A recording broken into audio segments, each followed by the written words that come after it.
Boa tarde. Um trabalhador ficou cego de um olho devido a agressões que sofreu de guardas municipais em Belo Horizonte.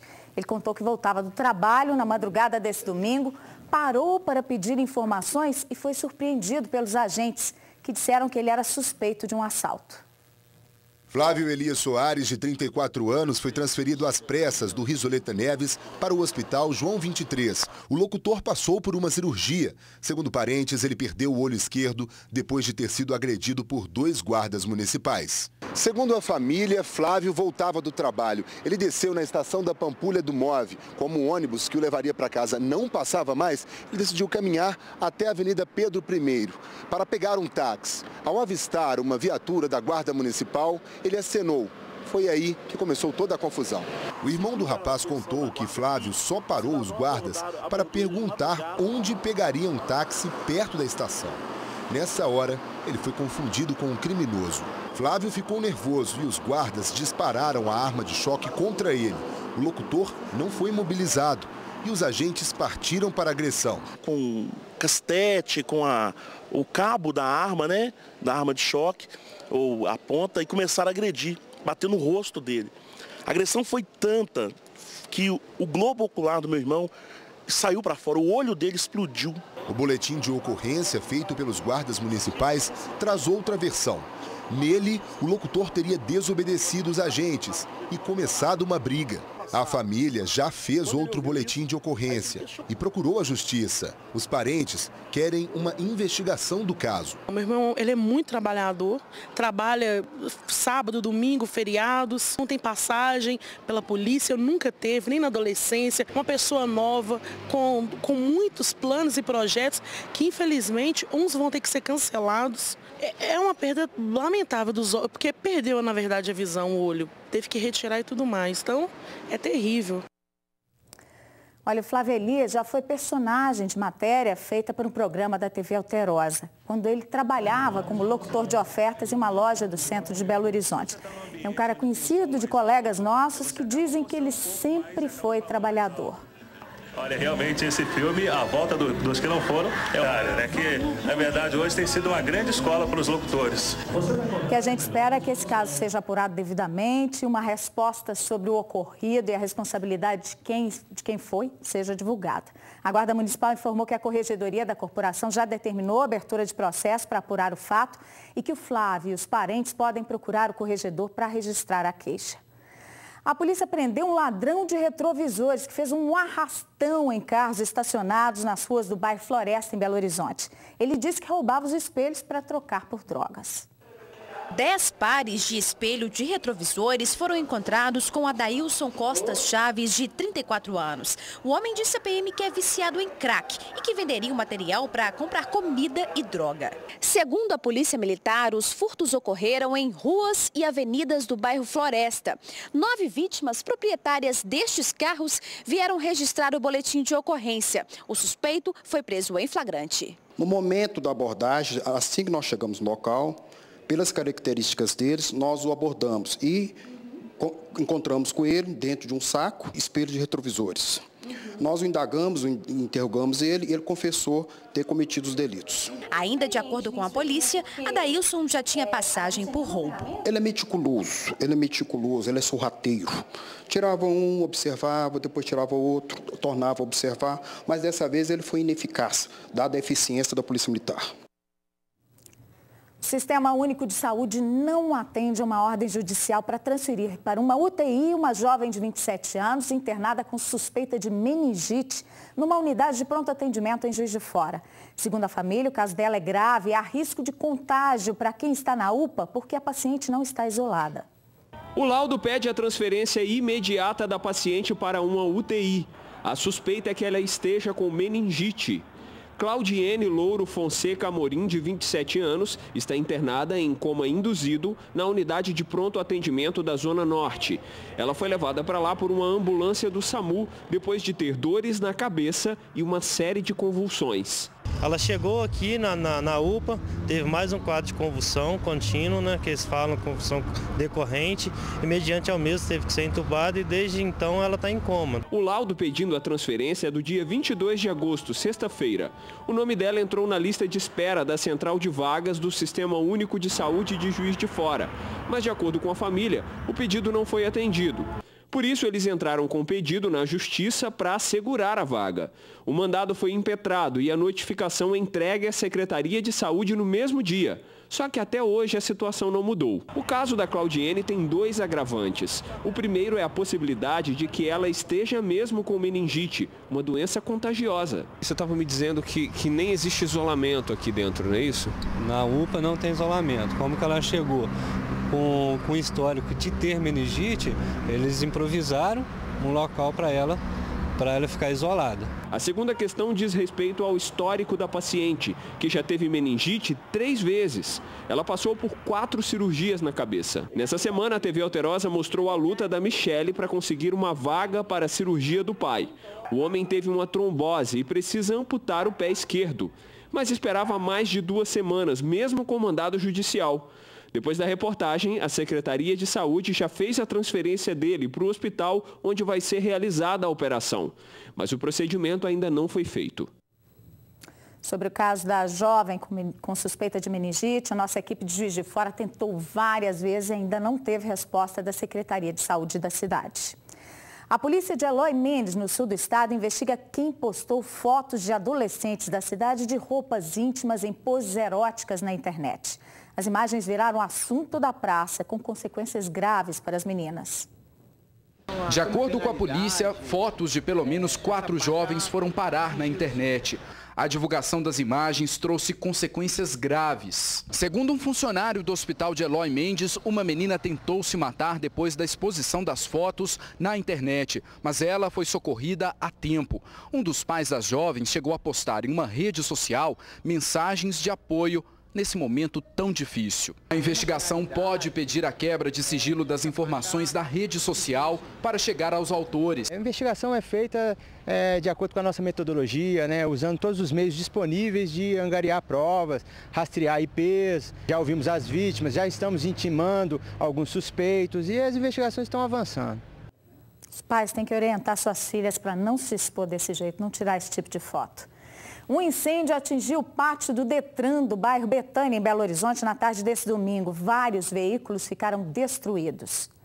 O pátio incendiado fica à beira do anel rodoviário, de onde a fumaça podia ser vista e onde os caminhões dos bombeiros pararam para fazer o combate. O trânsito ficou lento no trecho da descida do Betânia. Segundo Alexandre, que mora ao lado do pátio, as chamas começaram na vegetação da margem, atravessaram a grade e atingiram os carros. Não é a primeira vez que acontece isso. E como os carros ficam muito encostados na beirada, pode ter vazamento de óleo, de gasolina e com a chama alta pode ter invadido para cima do carro. Pelo menos 21 veículos pegaram fogo. O pátio é da empresa Logiguarda, que é credenciada pelo Detran. A área atingida é onde se concentram os carros que estão há mais tempo no local. O incêndio foi controlado pouco antes das 7 da noite. A Polícia Civil informou que 6 veículos foram totalmente destruídos. Esses automóveis, conforme a corporação, já estavam no local há muito tempo e iriam a leilão. Provavelmente foi um incêndio provocado aí por uma faísca qualquer, bagana de cigarro, né, em mato, nesse tempo seco. Segundo os bombeiros, em agosto do ano passado, foram registrados 911 focos de queimada em Minas e todos têm origem assim. Neste ano, nós já atingimos 1.253 focos. Só hoje há pelo menos 4 incêndios. Um na Serra da Moeda, que está sendo combatido por brigadistas, em Ibirité, na Mata do Monte das Oliveiras, no bairro Vila Ideal, num terreno no bairro São Francisco e no bairro Ouro Preto, no Parque do Itacolomi. Suspeita de incêndio criminoso que começou ontem. Um feto humano foi encontrado por um pedestre abandonado na calçada do Parque Municipal, no centro de Belo Horizonte, nesse domingo. O feto foi encontrado próximo à entrada do Parque Municipal, na rua Carandaí. Ele estava jogado na calçada e foi avistado por um homem que passava pelo local. A Guarda Municipal isolou a área e tampou o feto com uma caixa. Já estava formado, né? Já tinha orelha, já estava formado pernas, mãos, então provavelmente de 5 meses para cima. A Polícia Militar também foi chamada e fez buscas no interior do parque. Tinha uma suspeita também de uma senhora que estaria dentro do parque com as vestes sujas de sangue. Fizemos um intenso rastreamento no interior do parque, contudo não tivemos êxito em localizar ninguém assim, com essas características, com as vestimentas sujas de sangue. Este banheiro feminino também foi isolado pela Guarda Municipal. Segundo informações de uma faxineira, foi encontrado sangue em um dos boxes. Os papéis sujos de sangue foram recolhidos e jogados na lixeira. A funcionária, que não quis se identificar, contou que enquanto arrumava o banheiro, se deparou com uma mulher passando mal. Na hora eu estava fazendo manutenção no banheiro, que eu vim colocar papel higiênico. Eu entrei, a mulher estava passando mal. Só que nem tinha, porque eu estava na correria, não dei muito assim. Achei estranho, mas nem tinha. E ela tinha característica, estava grávida, alguma coisa assim? Eu conheço corpo de mulher grávida. E a barriga dela também estava. Há pouco falei de um incêndio no Parque do Itacolomir, em Ouro Preto, e não no bairro Ouro Preto. Um jovem foi morto a facadas durante um churrasco nesse domingo em Varginha. Aos 62 anos, Dona Maria chora pela morte do filho Douglas Estevam, de 24 anos. Segundo testemunhas, ele foi assassinado a facadas dentro desta casa. É muito triste que ele ia perder 2 filhos. Esse aí é de 3. Segundo testemunhas, cerca de 6 pessoas participavam do churrasco, que começou por volta das 9 da manhã. Na parte da tarde, 2 rapazes teriam se desentendido. Eles deixaram o local. Pouco tempo depois, o suspeito, um jovem de 22 anos, teria voltado com uma barra de ferro. As testemunhas ainda contaram que ele quebrou a janela e os vidros da porta para entrar na residência e pegar a vítima. Depois de ser esfaqueado, Douglas ainda caminhou por cerca de 150 metros. Ele caiu neste local onde existe essa poça de sangue. Isso porque ele buscava por ajuda. A família dele mora naquela casa. A mãe dele, de 62 anos, veio até aqui tentar socorrer o filho. Você acredita que ele tenha morrido nos braços da senhora? Acredito que ela que caiu para mim, ele estava morto. Douglas era auxiliar de produção e tinha um filho de 1 ano e meio. Na página pessoal do jovem, em uma rede social, ele postou uma frase: "Loucos como eu vivem pouco, mas vivem como querem". Nas lágrimas da mãe, a tristeza de quem vai enterrar um filho. Eu fico brincando com a gente daqui, de repente escuta eles gritando ali, falando para minha filha que tinha sido esfaqueado. Em Belo Horizonte, um motoqueiro morreu num acidente com 2 motos, um carro e um caminhão nessa manhã na Avenida Cristiano Machado, na altura do bairro Floramar.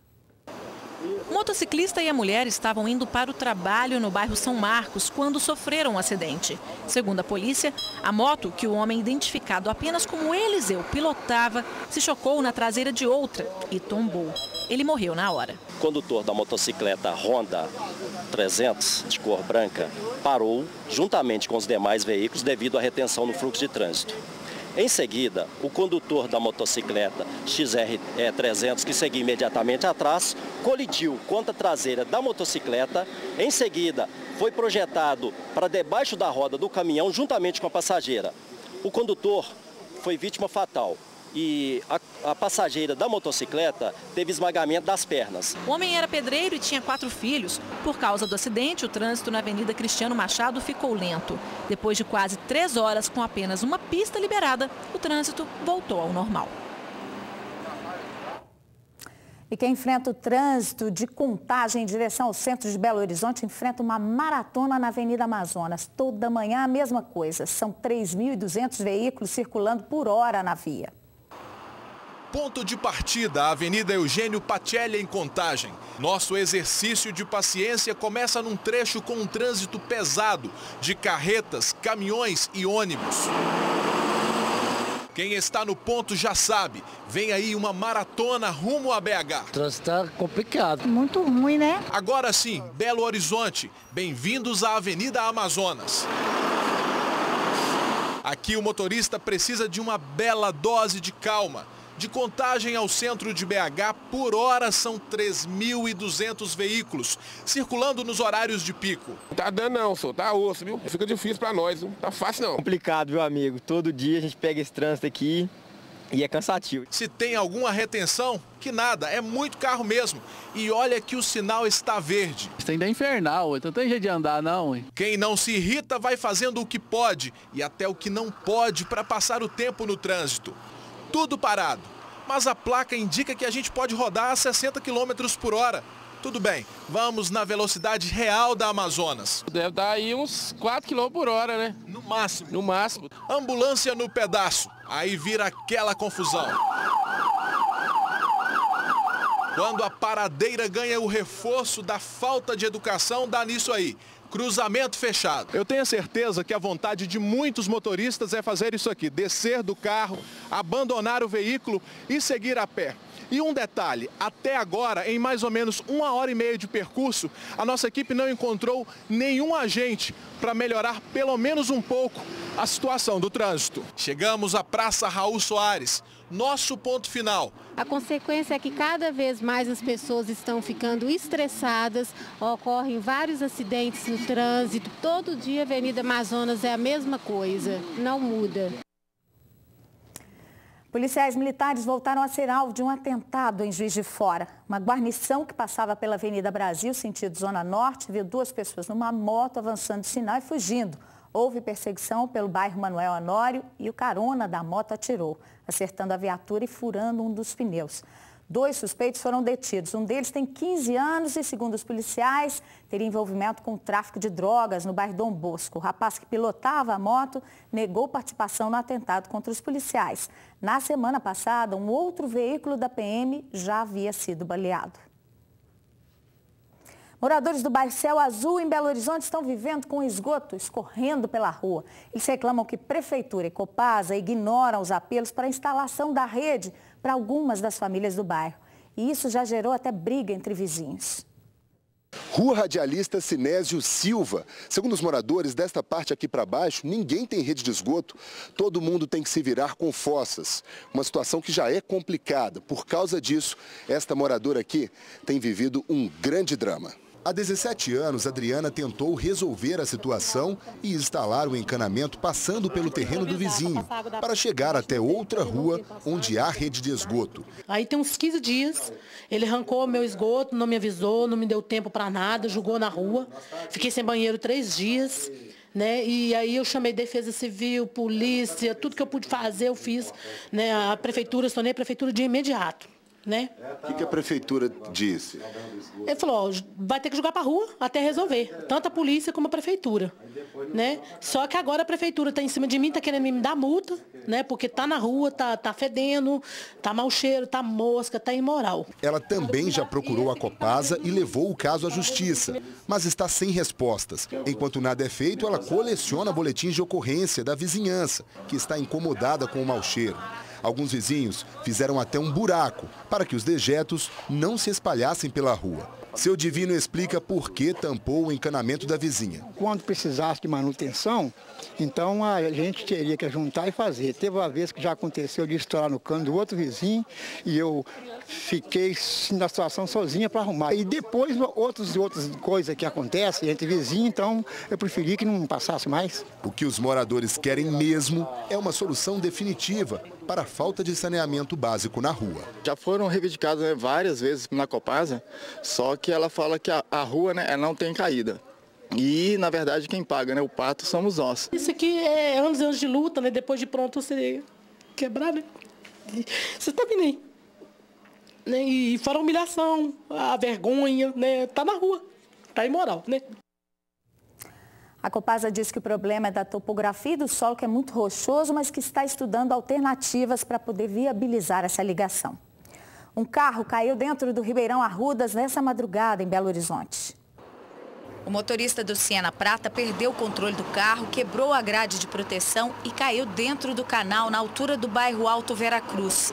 O veículo ficou na parte de concreto, não chegou a atingir a água, mas acabou com a frente bastante danificada. Eu só escutei o derrapado, eu não sei se foi polícia ou se foi o corpo bombeiro, entendeu? O motorista Eduardo Ferreira Marques, de 34 anos, foi levado para o hospital de pronto-socorro, onde passa por exames.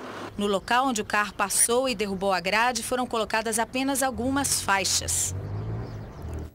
Estão abertas as inscrições para o programa de isenção da taxa de inscrição para o vestibular da UFMG 2015, para cursos que exigem provas de habilidades específicas. Para poder participar, o interessado tem que preencher um formulário socioeconômico que está disponível na internet e apresentar documentos que comprovem a situação econômica do grupo familiar. É até o dia 26 de agosto. Acesse sistemas.fmg.br/VEST 2015. Um incêndio destruiu o quartel da PM em Santa Efigênia de Minas, na região do Vale do Rio Doce. Há suspeita de que ele tenha sido criminoso. No começo do ano, já tinham botado fogo no portão do quartel. O incêndio começou pouco depois das 2 horas da manhã, horário em que encerra o plantão policial. O fogo queimou móveis e equipamentos da polícia. Até uma viatura com apenas 15 mil quilômetros rodados foi consumida pelas chamas. O quartel fica na Praça Cirilo Moreira, no centro da cidade. As casas que ficam nos fundos e ao lado do imóvel não foram atingidas. Com uma mangueira, Marcos conseguiu controlar o fogo até a chegada dos bombeiros. Subimos no telhado a fim de tentar ver o que podia fazer, para que, se não controlar, pelo menos evitar que o incêndio se propagasse para as outras casas. De acordo com a perícia, o fogo teria começado nos fundos do imóvel, mais precisamente nessa janelinha aqui, ó. Nós vamos entrar aqui agora para ver como é que está a situação. Como vocês podem ver, os homens da prefeitura já estão fazendo a limpeza do local, recolhendo os entulhos, né? Ficou tudo totalmente queimado, totalmente destruído. Olha só essa viatura, ficou na carcaça, totalmente destruída. A suspeita é de que o incêndio seja criminoso. Segundo os PMs, as constantes operações policiais na cidade podem ter motivado o crime. Ultimamente a gente tem feito um trabalho de muitas prisões de arma de fogo, droga, traficante, e também a gente não sabe de onde está partindo isso aí, mas pode ter alguma relação. Porém, ainda não temos suspeitos.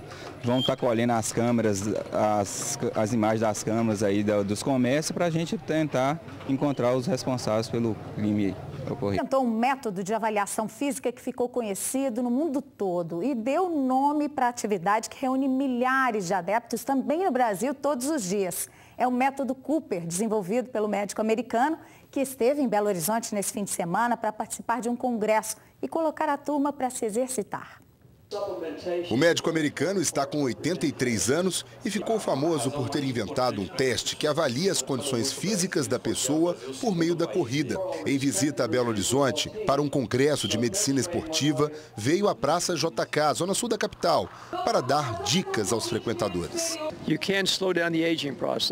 Você pode interromper ou retardar o processo de envelhecimento com 4 coisas importantes. Não fumar, reduzir o nível de estresse, não ganhar peso e fazer atividade física. Cooper também colocou o público para se movimentar e fez uma caminhada monitorada.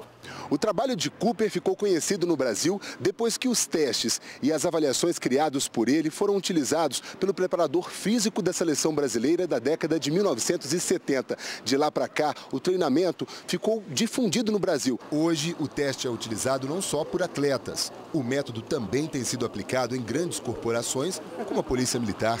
Dr. Cooper também disse que é importante ter um estilo de vida saudável, independente da idade. A população deve ser incentivada pela prevenção de doenças crônicas no futuro. 86% de chance de chegar aos 90 anos saudável. Vocês têm que ter determinação. É gostar, eu vou. Se não for, eu vou amanhã, mas se não for amanhã, eu vou hoje mesmo, porque a pior coisa na vida é o adiamento das coisas, não só de corrida, como das coisas que a gente faz na vida. You need to listen to your body. Escute as mensagens, os sinais de alerta que o seu corpo lhe dá.